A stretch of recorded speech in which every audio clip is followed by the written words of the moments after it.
And it becomes this vicious cycle that every procrastinator out there can relate to. The less motivated you are, the less you do. And the less you do, the harder it is to motivate yourself to do anything at all. So nothing gets done. And you feel like crap because you think that all of this makes you a bad person.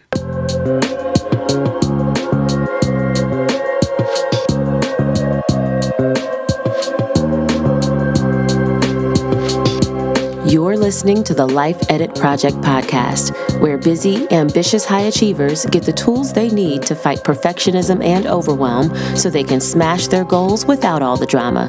I'm your host, recovering overachiever turned professional life coach, Elizabeth Burrows.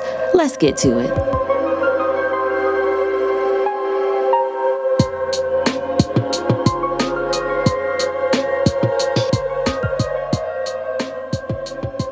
Good day, good people. Welcome to episode 58 of the Life Edit Project podcast.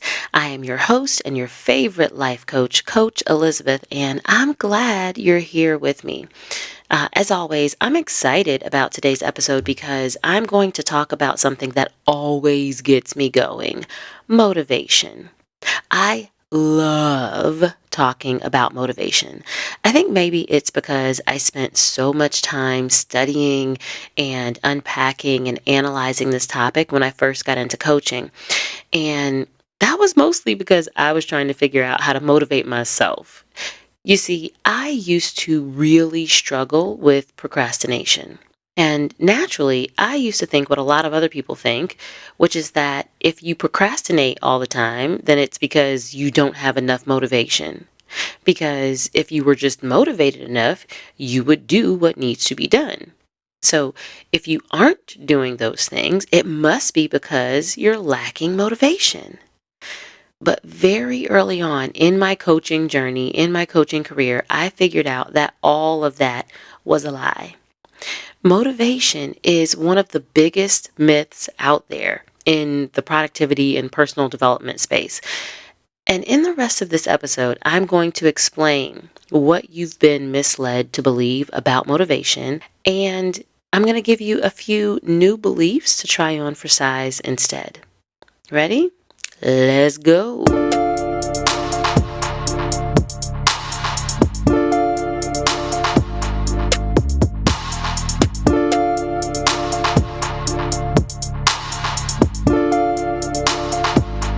So, you know how I said that motivation is one of the biggest myths out there? Well, there's a little bit more to it than that, because here's the thing. There are actually multiple myths that you've been taught to believe about motivation, and we need to debunk all of them right here, right now. But before I can debunk them with you, I have to point them out first. And this is kind of the trickiest part. And I say it's tricky because these myths, these false beliefs you have about motivation, they're probably invisible to you. You're walking around living life on the assumption that these things are true, and you don't even realize that you're making these assumptions. And as your favorite life coach and podcast host, it's my distinct pleasure and my distinct honor to disabuse you of these misconceptions. So, the first motivation myth that you've been taught to believe is that you actually need motivation, that it's a prerequisite to getting things done. And the reason I know you believe this one is because the only reason there is to obsess over getting motivated is because you're convinced that the things won't get done without it. And this one's tricky because this belief, this myth, doesn't just fall out of thin air. Recovering procrastinators, all the way around the globe, myself included, we have collected mountains of evidence in its favor.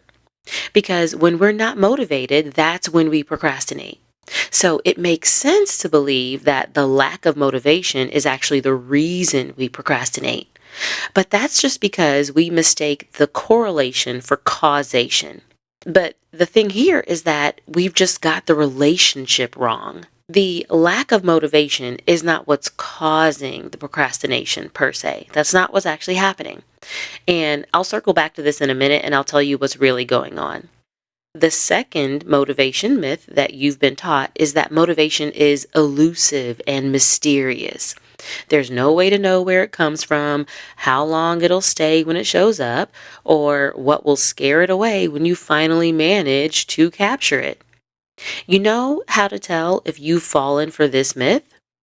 You've fallen for motivation myth number 2 when you think it's the end of the world anytime you're not motivated because you think that there's nothing you can do about it. When you believe this motivation myth number 2, motivation is like the opposite of the boogeyman.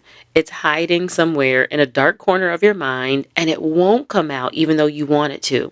But you're hoping that it'll meet you at your desk on Monday morning, right? Because work needs to get done. And when it does show up, you think you have to plow through everything on your to-do list because who knows when you're going to feel motivated again, right? Again, this is a myth. Motivation isn't mysterious. It's not hiding from you. And I'll tell you exactly where it comes from in just a few moments, but you got to keep listening. A third motivation myth that you've probably fallen for is this: being motivated is good and being unmotivated is bad. Now, I want you to let that one sink in for a moment because this is a more subtle belief, but it can be easy to spot once you know what to look for. You know that you believe this motivation myth if feeling unmotivated triggers your inner critic. You've got something to do, the work is staring you in the face, and you don't want to do it. You'd rather rewatch Queen Charlotte on Netflix for the 12th time or go exchange memes and TikTok videos with your bestie, right? And because you'd rather be doing literally anything else but the task at hand, your inner critic, your inner mean girl, shows up and reads you for filth and makes you feel like a trash human being. And you believe her. You think she's right. So you turn into an unproductive puddle of inaction, which then gives your inner critic more of a reason to trash talk you inside your own head. And it becomes this vicious cycle that every procrastinator out there can relate to. The less motivated you are, the less you do. And the less you do, the harder it is to motivate yourself to do anything at all. So nothing gets done. And you feel like crap because you think that all of this makes you a bad person. My friend, let's let go of this insidious motivation myth once and for all. There is no morality to motivation.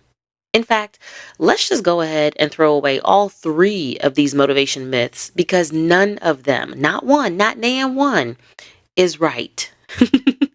Motivation is actually very simple once you recognize it for what it is. Lean in, I'm going to tell you, I'm going to drop game on you. Motivation is just a feeling. That's it, and that's all. And what do we know about feelings? I talk about feelings a lot on this podcast, but let me refresh your memory. Feelings are neither good nor bad. They're neither right nor wrong. Feelings are neutral. Feelings are just information about how we're experiencing and interpreting and interacting with the world around us. So, feeling motivated doesn't make you a good person, and feeling unmotivated can't make you a bad person. Feeling either of these emotions just makes you a person with very real, very human feelings. Period. We also know that feelings are connected to our thoughts, right? Generally speaking, it's your thoughts that generate your feelings. You think a thought, a sentence in your head, and then a feeling shows up somewhere in your body. So whether you're feeling motivated or unmotivated, it doesn't have to be this great big mystery as to why. If you practice, you can find the thread between your thoughts and feelings. You can figure out how they're connected. And eventually, you can practice thinking the thoughts that lead to and generate the feeling of motivation for you. And you can literally create motivation on demand for yourself whenever you need it or whenever you want it. When you know that motivation is just a feeling, you'll know that it's not this mysterious, elusive thing. It's actually available to you at any moment. The other thing we know about feelings is that they're always changing. There is no feeling in the human experience that is a constant state of being. Happiness, it comes and it goes. Sadness, it ebbs and it flows. Anger bubbles up and then it simmers down. Why should motivation be any different? You're not supposed to exist in a constant state of motivation. Let me say that again for the people in the back, because somebody is really resisting this right now. You're not supposed to exist in a constant state of motivation. That's not a thing. So it doesn't have to be a big deal when you're feeling unmotivated.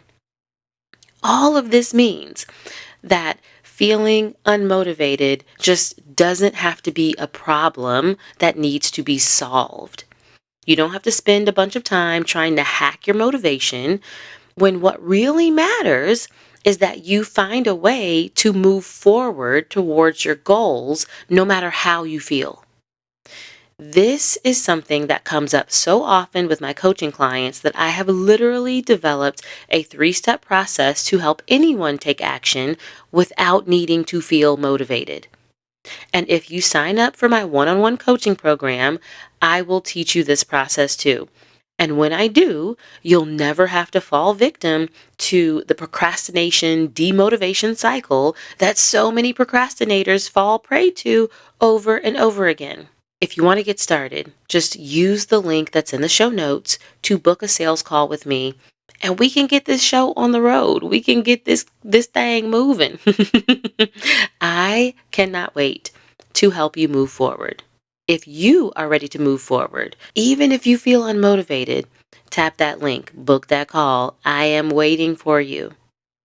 All right. That's it for today's episode. It was maybe a little short, but it was juicy. It was chock full of everything that you need. So don't be afraid to run this one back on repeat if you need to let it all sink in. I will be back in your ears next week with a fresh episode because, I'm here for you every week. In the meantime, stop looking for motivation and just create it for yourself instead. All right? Peace. Hey, thanks for tuning into this week's episode. If you have a question or a favorite insight from today's conversation, I would love to hear from you. Send me a message on social media. I'm in all the places. My handle is @LifeEditProject, all one word. And of course, my accounts are linked up in the show notes to make it easy for you. So holla at your girl. I'll be back in your ears next week with a fresh episode. Make sure that you are subscribed to the Life Edit Project podcast wherever you like to listen so that you don't miss a thing. Until then, peace.